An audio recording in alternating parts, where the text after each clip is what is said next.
This program was first broadcast on Arrow FM, Wairarapa's only community access media station, and shared on Access Media with the support of New Zealand On Air.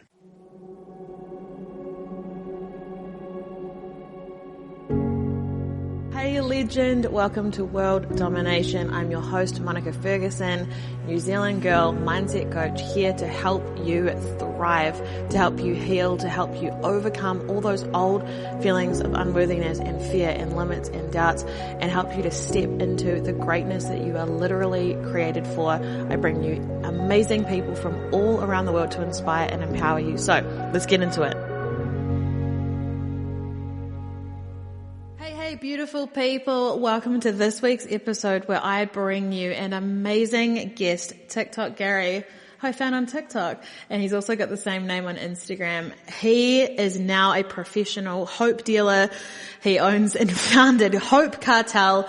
He has the most incredible story of going from drug dealer, drug addict to sober, clean, and empowering thousands and thousands and thousands of people. His story is incredible, you guys. Check it out and enjoy. All right, TikTok Garry in the house. Welcome, my friend. Thank you, Monica. Thank you very much for having me. I feel like we're friends already because I've seen so much of your face on my phone. Like, probably more than anyone else lately. It's just constant. Thank you. That's a pleasure. So good. So firstly, everyone needs to go and find you online. One of the things that jumped out so much, which is why I asked you to be here, is your ability to tell stories. Like, you are one of the greatest storytellers ever. Like, Thank just you. fun side note, there was one of your videos that popped up this morning and I was just like, is this real? And it was real. And it was about some guy with a chainsaw that was like cutting down your front door or something. And it just goes on. And you're like, this honestly could be a movie. Yeah, that was a crazy. There's been some crazy moments, yeah. That was actually those stories that those type of stories, we call them war stories over here. They were early days of my social media career. I mean, I'm still early days. I'm only 18 months in, but they were early days. I've sort of steered a bit away from them. So yeah, only because I wanted to get people's attention, and negativity sells, violence sells. So, It sucks, but it's the truth of it. So, I had to, tell some old war stories from the old life. And, and those, well, I look at them now, cringe a little bit because I was talking tough at the time. And that's not the message I really wanted to push, but I needed to snap next my way. So as soon as I got people's attention, then I could really push the message I'm trying to, which is a positive one. And that life's not worth it. So, yeah. Yeah. And the mindset coach in me is so happy when I see your videos because it's like, it's so empowering and it's about like radical responsibility, right? And that all of us have a choice. And there are a lot of creators that talk about stuff and they kind of spin it like a victim. It's always a victim thing. It was like, well, they focus on the negative, not our ability to change it or our ability to heal. That stands out so much. The language that you use is so powerful. And it's cool too for people to see though your own journey. Like I'm the same. I share all my own stuff because it's like people relate. They see themselves in our stories, right? It's like you're not sitting here saying, I am perfect. You should wish you were as good as me. It's like, nah, we've all gone through it and that's why we're here. Yep, 100%. And I live for that, I live for, today my brand is, real and authentic and, I don't try to sugarcoat it. And, they're attracted to that real authenticity. And I think as long as I stay true to that, then, everything will fall into place, Yeah. Yeah, for sure. So bit of a different question perhaps, but I'm most interested for you. What was the moment, or was there a moment or like something that happened where you sort of thought, man, I'm done with this. Like it's time for a change. Like your, wake up call kind of thing.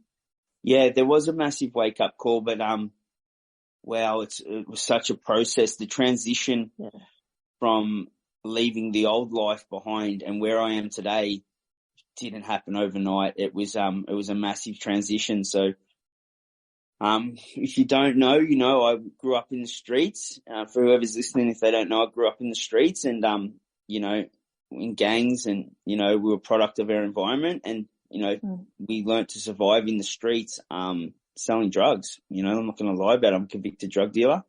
Nothing I'm proud of, but it is what it is. It's part of my journey, and no excuses, you know, just I was driven by greed. That's probably, if I can give myself any excuse, that's what it was. I was driven by greed, and I come from a broken home. It took a while to work out what's real in this world and to stop and smell the roses, you know. So in that journey, obviously, occupational hazard of being a criminal is, you know, worked out in the end, either in prison for the rest of your life, dead, or, you know, washed up on drugs. And, you know, I'm pretty much touched base on all of them. You know, I did 6 years prison, drug trafficking and violence, and that was part of life, and took it almost like at that stage, you know, it's silly to say now, but I took it as a badge of honour. It should have been enough to wake me up.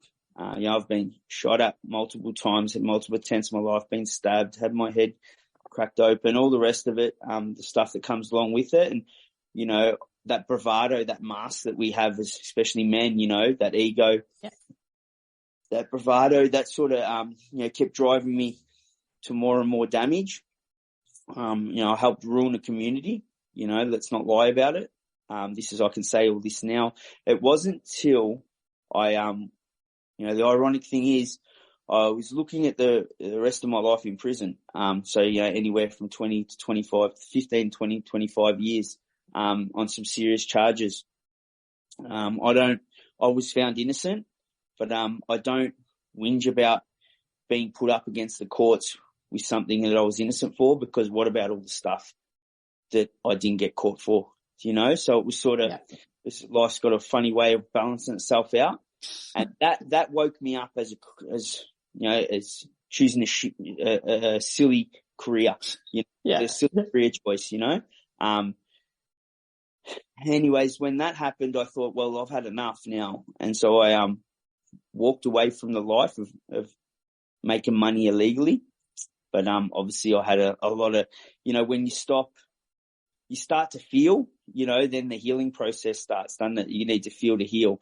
So I was numb to a lot of things for a long time. And then when I walked away from the life, I stopped to smell the roses, and, oh, wow, it hit me all caught up for me. It hit me, you know, the streets will always chew you up and spit you out. It hit me like a ton of bricks. And then I end up becoming washed up on drugs. You know, I never had a problem, you know, growing up in the streets with taking drugs. I had a problem with the money that comes from drugs. And then it's funny, when I walked away from a life of crime, you know, and I was attracted to that life of crime from making money off drugs. I ended up taking drugs to heal the wounds that I had, you know, to band-aid the wounds that I had from a life of crime and making money from drugs. So once again, life has a funny way of balancing itself out.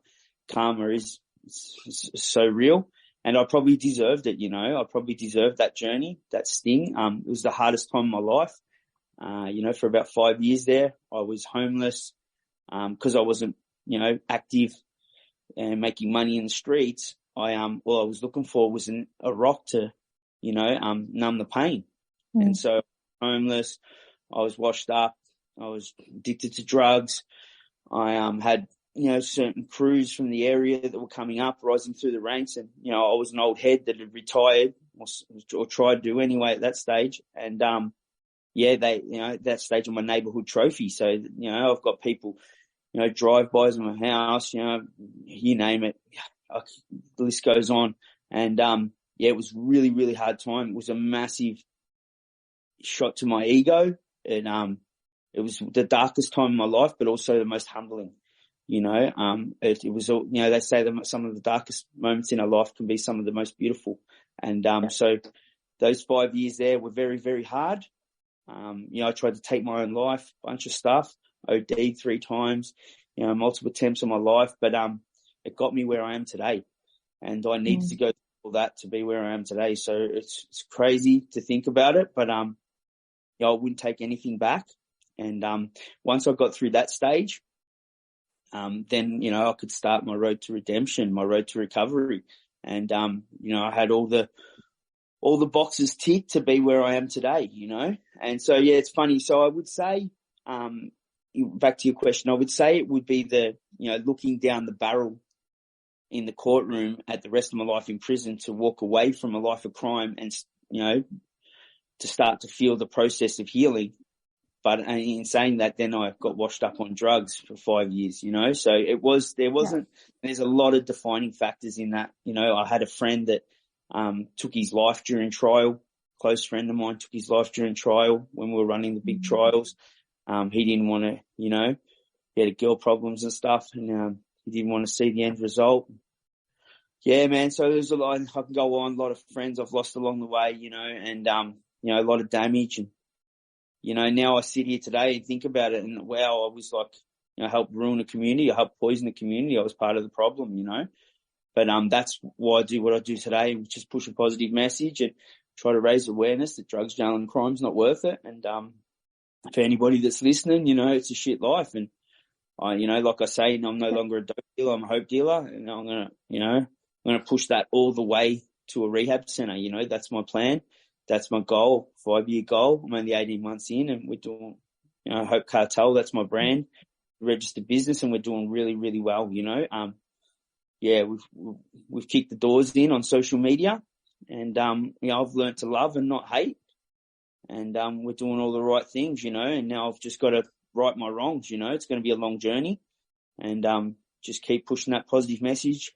Keep turning up every day, keep trying to be a best version I can.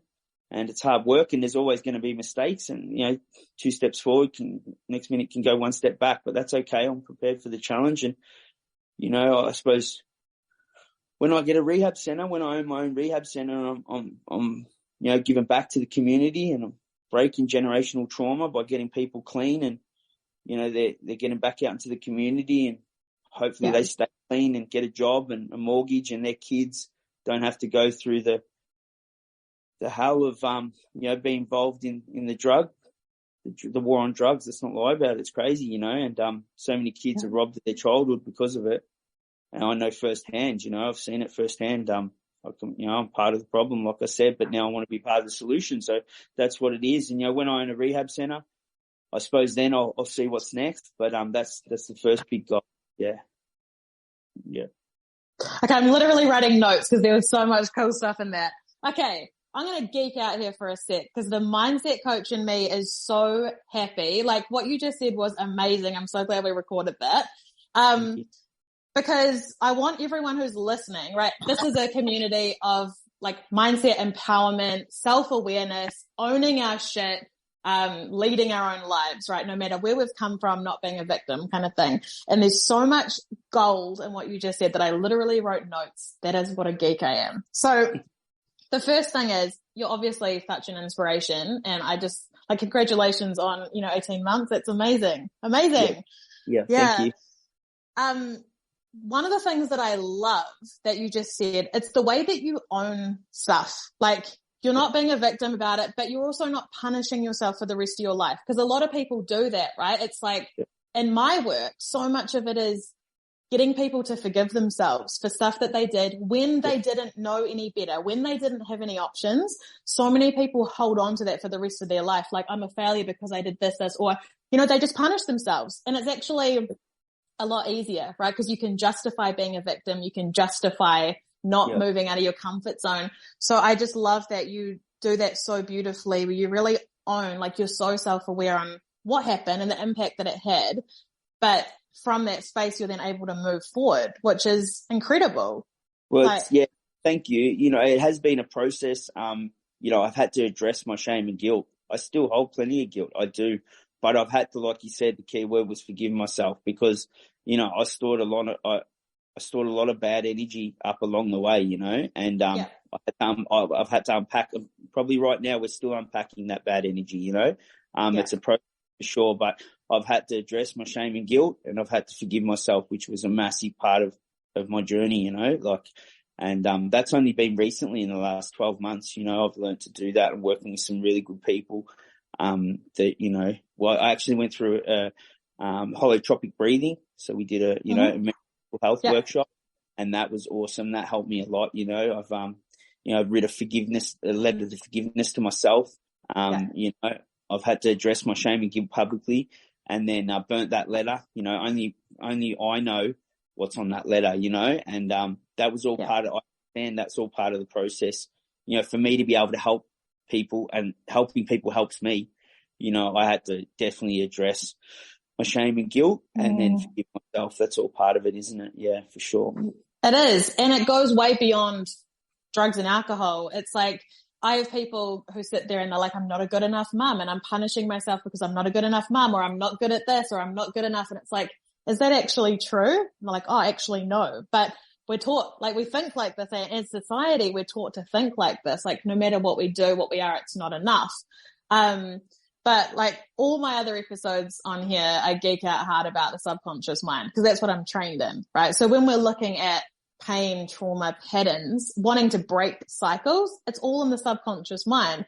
And so that's why I literally wrote down notes, because there's some things that you're doing that are so powerful, and that's why you're getting the results that you're getting. Like, the language too, like the language that you use, like Hope, Cartel, I love it. It's so clever, and I want people to really be aware of it. Like, it's so clever, taking like drug language and using it in a positive way. But it's all very forward focused, right? Like, you're talking about your goals that you have, and that's something else I want everyone to hear. Like, your big goal when you own a rehab. So it's like a rehab center, like you're already focused on that. You have your drive, you know what you're working towards. That's what gets results. And a lot of people aren't doing that. They're looking at what they don't want, what's hard, why they can't have it. And it really stands out in your language. So that's just me being a geeky mindset coach. And you know what, purpose is, you know, I'm 42, and it's only been in the last 18 months that I've found purpose, you know. And like, we all need purpose. Some people might be being a parent. It could be your job. I'm not sure, you know, it could be anything. But, you know, I went through the trials and tribulations of life to get where I am today. It's crazy to be 42 and sit here now and say I've got purpose. You know, I've got a reason to be on this earth. You know, I'm not a parent. I have a dog. I don't have a girlfriend. I've put myself in a position where I've, you know, put my back against the wall, and I've got, like if something's negative, I just lean away from it. You know, I don't like conflict. I don't like negativity. You know, I tried to feed. I don't even listen. I grew up listening to hip hop. I don't even listen to hip hop anymore. Do you know? Because that subconscious mind that you're talking about, it is. Now, it's almost, I get anxiety listening to it. I think I'm doing something wrong. Do you know? Because I'm going to listen to people, I'm kicking indoors and I'm pumping drugs and, you know, the rest of it. I think that's not for me, you know? And, like, don't get me wrong. There's been a massive death to my ego, but at the same time, warrior mindset's a beautiful thing, you know? So I've still got that drive, you know, I've still got that warrior, like that warrior mindset. I love it. You know, I love that drive. I love that. I've got purpose now, and, you know, I'm a go-getter and nothing's going to stop me. You know, but I had that mentality in the streets, in jail, you know, I had to have that mentality to get off drugs, you know. But now it's all now it's all good. Now it's all positive, you know, which is absolutely beautiful. You know, I love it. You know, I wake up every morning and I don't have to worry about going to jail. I'm not on drugs. You know, I've got a roof over my head, food in me, my dog's belly. You know, I'm blessed and I've got purpose. I've got a reason to keep going. You know, great. Yeah. Loving life, totally loving life. You know, so the best life. You know. Yeah, I love that. So. Something else that you said before that I loved was around, you've got to feel it to heal it. And I think this is really interesting, right? Because like, if we look at masking, you must have heard that term before. Yeah. For sure. So we like mask our stuff. So like, obviously drugs and alcohol is one way, but there are a bunch of different strategies that people use, which is really just trying to avoid our pain, right? In general. So what's so funny though is when we take away the symptom, the drugs, the alcohol, the toxic relationships, the social media, whatever we're using, then we've got to feel all of our shit, and it hits us like a truck, and often it's like our entire life worth of trauma shoved down.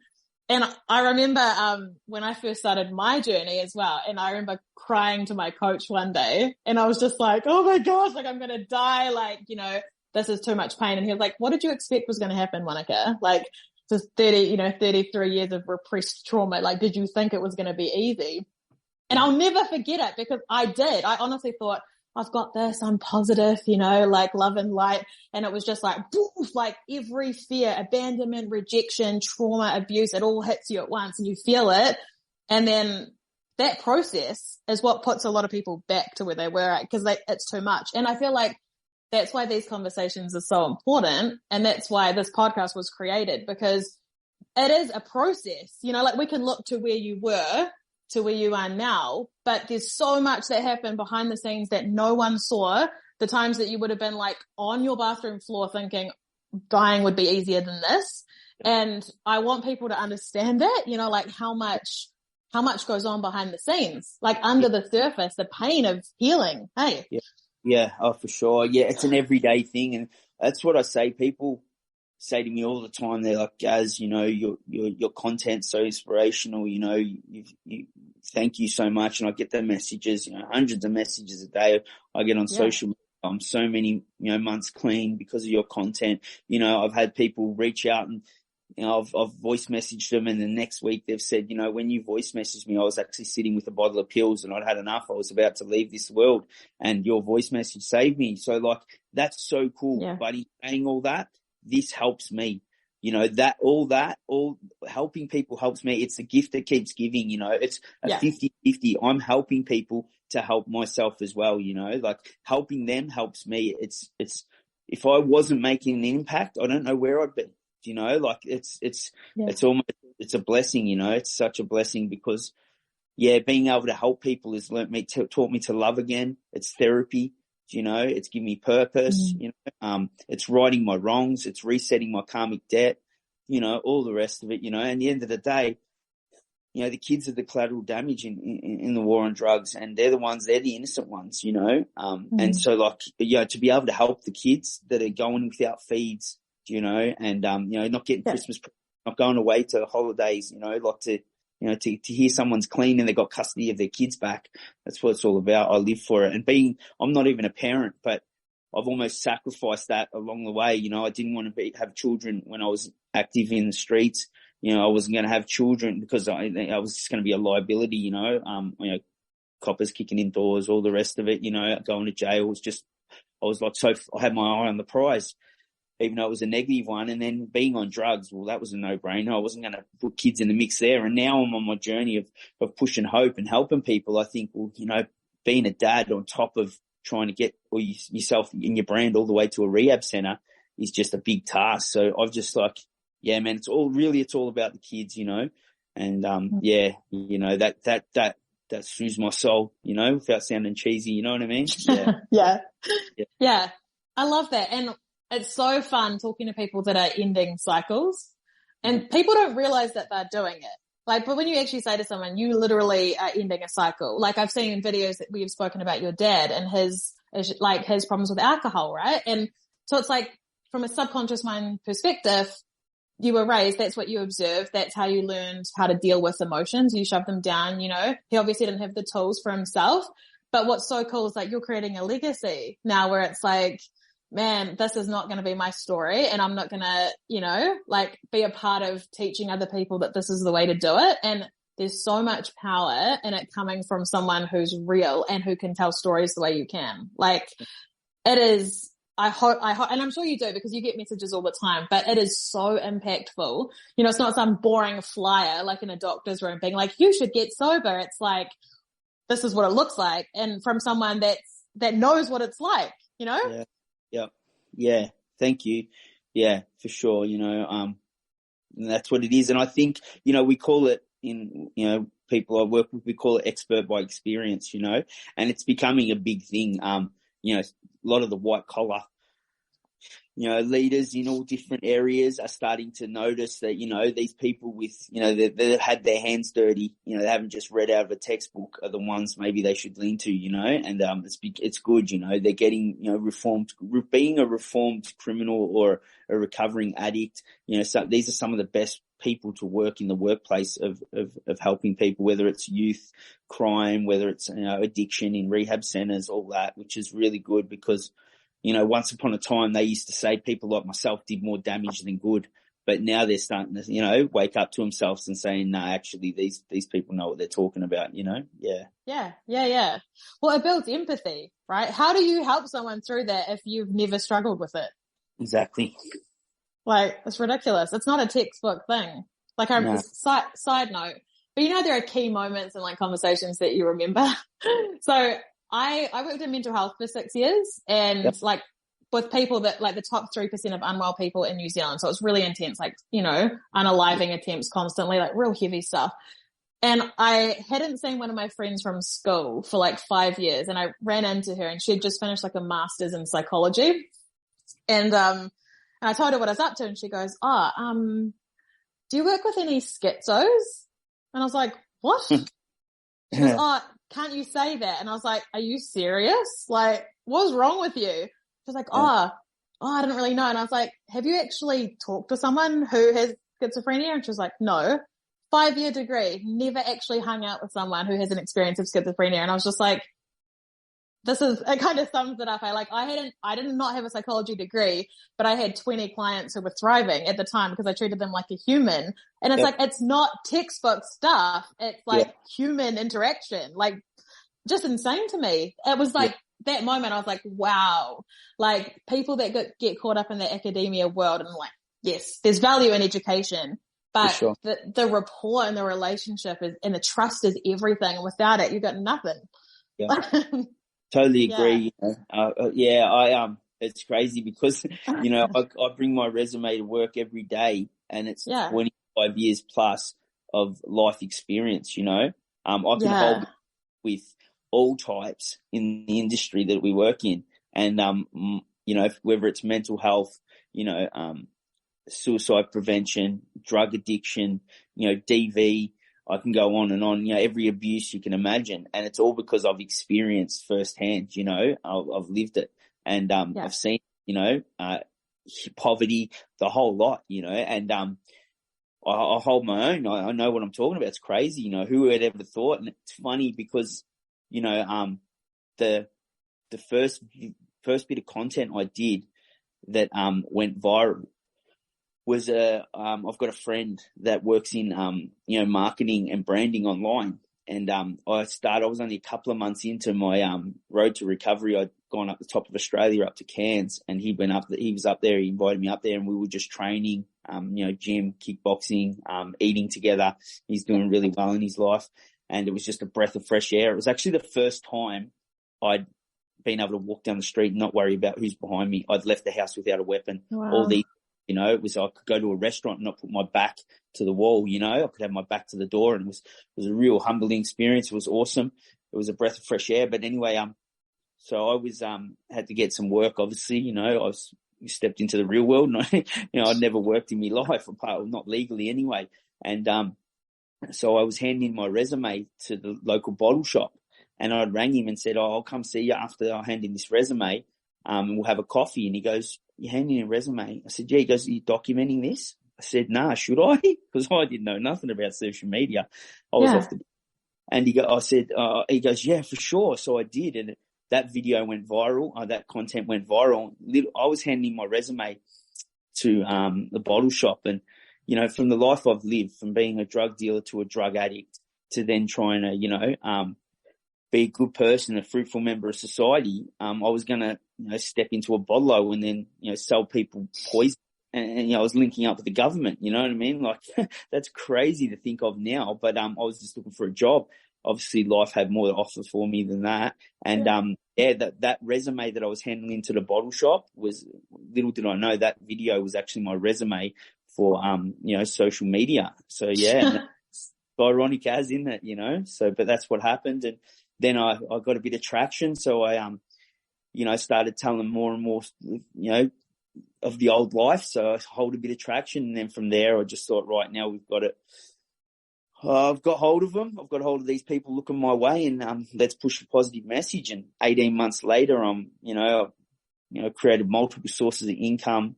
You know, I've got a registered business. I pay taxes. Yeah, so good. Crazy, you know, like who would have ever thought, you know what I mean? But, yeah, I'm blessed, you know, to do what I'm doing today. What do they say? You know, if you love what you do, you'll never work a day in your life. So, yeah, you know, I love what I do for sure. And that is a wrap. Thank you for showing up for yourself, for being here. And please let me know your aha moments. I want to hear all about them. For extra support, make sure you're following me on TikTok and Instagram at @TheMonicaFerguson. Check out the School of Greatness for self-study courses. And of course, if you want one-on-one mentoring, just DM me and I would love to have a chat with you. Go and slay the day. Thank you for being you. See you soon.